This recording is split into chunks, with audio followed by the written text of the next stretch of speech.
Thanh niên Việt ở nhà phụ bố mẹ làm nông, rảnh tay chế Bugatti Chiron lên báo Mỹ. Bugatti Chiron tự chế từ động cơ xe Toyota cũ của anh chàng Vũ Văn Nam ở Việt Nam đã gây chú ý với trang Hotcats của Mỹ.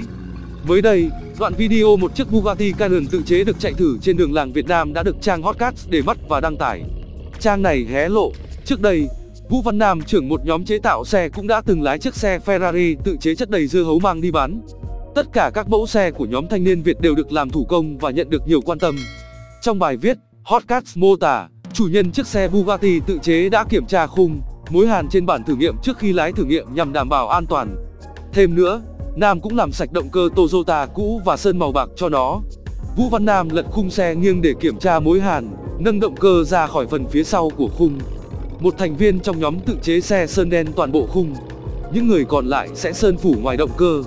Sau đó, cả nhóm đặt tất cả động cơ, hệ thống chuyển động đến hệ thống treo và phanh, được lấy từ các bộ phận của xe máy, trở lại khung. Nam nói về việc không chỉnh sửa phần động cơ. Chúng tôi không biết nhiều về động cơ ô tô nên chỉ có thể cải thiện phần bên ngoài của nó. Nếu cần làm sạch bên trong động cơ, cả nhóm sẽ cần thêm rất nhiều thời gian để tìm hiểu thêm. Hotcats đánh giá cao việc Nam chế tạo xe và đăng các video về quá trình làm xe lên YouTube. Thậm chí kênh này còn dự đoán, nếu chàng trai Việt làm thành công kênh YouTube, với khoản thu từ đây, có thể ngày nào đó anh đủ tiền mua chiếc siêu xe cho mình. Trước khi được Hotcats để mắt, Vũ Văn Nam và nhóm bạn cùng quê Quảng Yên, Quảng Ninh đã thu hút sự quan tâm của các báo điện tử, trang tin chuyên về ô tô xe máy trên thế giới khi tạo ra nhiều mẫu xe độc đáo từ các chất liệu như đất sét, bìa các tông, kèm các loại động cơ, linh kiện xe cũ. Đáng nói là các tác phẩm đều có độ hoàn thiện tốt, gây ấn tượng. Theo chia sẻ của Nam, riêng chiếc Bugatti đã hoàn thiện khoảng 70% phần body kit, chỉ chờ phần khung và động cơ hoàn thiện là có thể cho xe lăn bánh.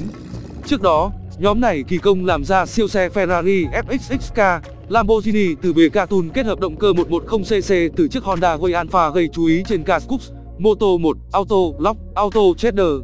Các thành viên nhóm còn khá trẻ, với độ tuổi từ 18 đến 23, họ đang phụ việc làm nông cho gia đình ở quê, không ai được học bài bản. Chỉ lên ý tưởng và nhìn hình ảnh xe thật trên mạng rồi dùng bìa carbon, các vật liệu thừa từ ô tô xe máy để tạo siêu xe theo mô hình giống hệt bản thật. Ngay cả cách hàn khung, cắt sắt, bôi keo lên bìa, cả nhóm cũng tự học. Lamborghini Aventador SVG là một dự án đơn cử của nhóm. Siêu xe này ngốn 12 triệu đồng chi phí chế tạo. Trong khi đó, chiếc Ferrari đâu đó khoảng 23 triệu đồng.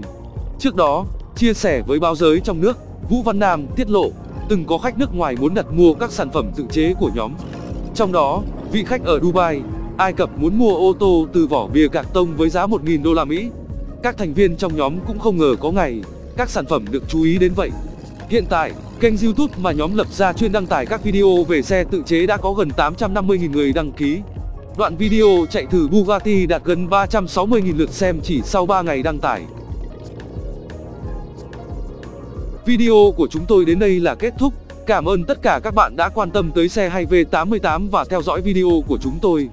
Đừng quên like, share và đăng ký kênh nhé. Đặc biệt đừng quên bật chuông để theo dõi những video nhanh nhất. Một lần nữa xin cảm ơn tất cả các bạn.